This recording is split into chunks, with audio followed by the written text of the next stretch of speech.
शिवरायांनी या भूमीवर अखंड धरली छाया, स्वराज विस्तारक शाहूंनी रचला भक्कम पाया. क्रांतिसिंह गरजला येथे, क्रांतिसिंह गरजला गोऱ्याला थेट भिडाया.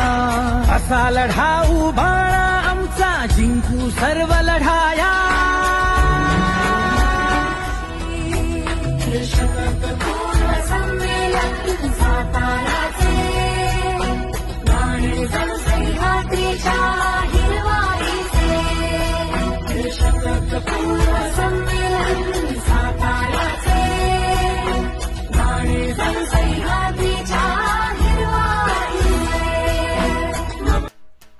स्वागतम सुस्वागतम सुस्वागतम.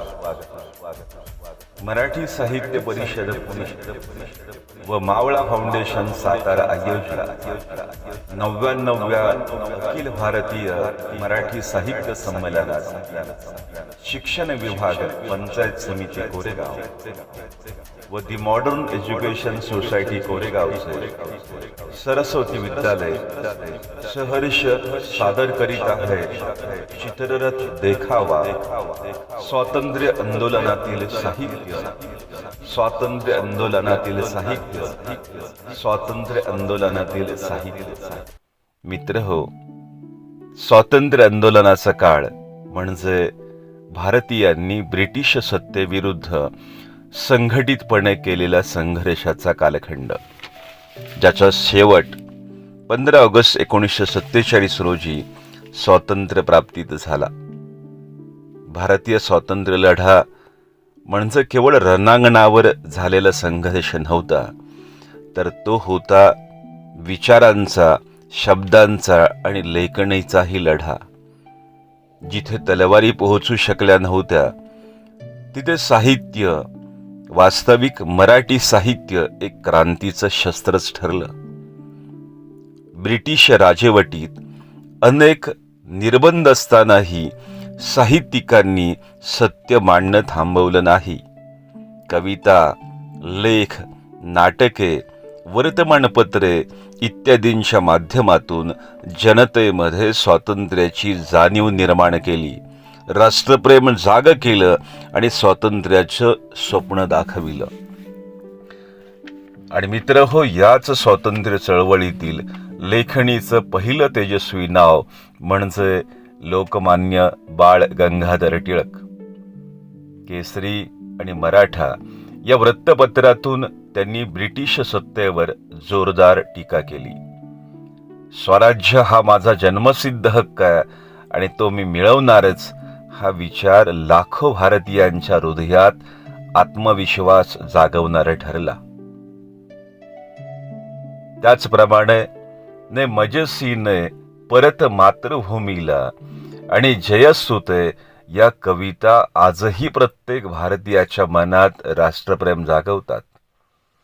काळ्या पाण्याच्या शिक्षेतही ज्यांनी आपलं लेखन थांबवलं नाही असं व्यक्तिमत्व म्हणजे स्वातंत्र्यवीर विनायक दामोदर सावरकर.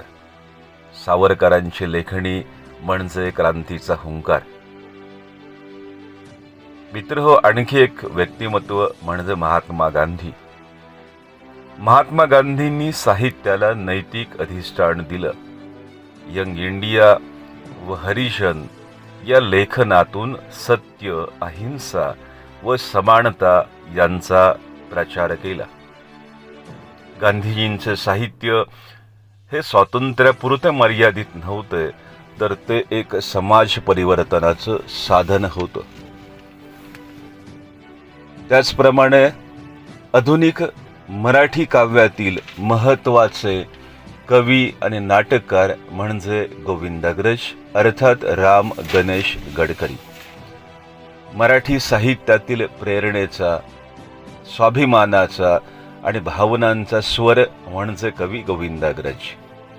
त्यांच्या काव्यातून राष्ट्रप्रेम, स्वतंत्र विचार आणि आत्मसन्मान हा मनामनामध्ये रुजला. गोविंदाग्रजांची काव्य ही मराठी मनाला लढण्याची नवी उर्मी देतात.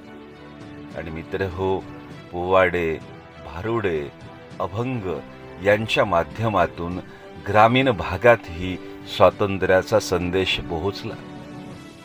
साहित्यानं शिक्षित आणि अशिक्षित सर्व भारतीयांना एकत्र बांधलं आणि एकंदरीत मित्र हो, टिळकांनी जागविले विचार, गांधींनी दिली दिशा, सावरकरांनी पेटवली क्रांती आणि गोविंदाग्रजांनी दिली प्रेरणा. चला तर या थोर साहित्यिकांना नमन करूया आणि त्यांच्या विचारांचा वारसा जपूया, वाचूया आणि आपण पुढे नेऊया. धन्यवाद. शिवरायांनी या भूमीवर अखंड धरली छाया, स्वराज्य विस्तारक शाहूंनी रचला भक्कम पाया. शिवरायांनी या भूमीवर अखंड धरली छाया, स्वराज्य विस्तारक शाहूंनी रचला भक्कम पाया. क्रांतिसिंह गरजला येथे,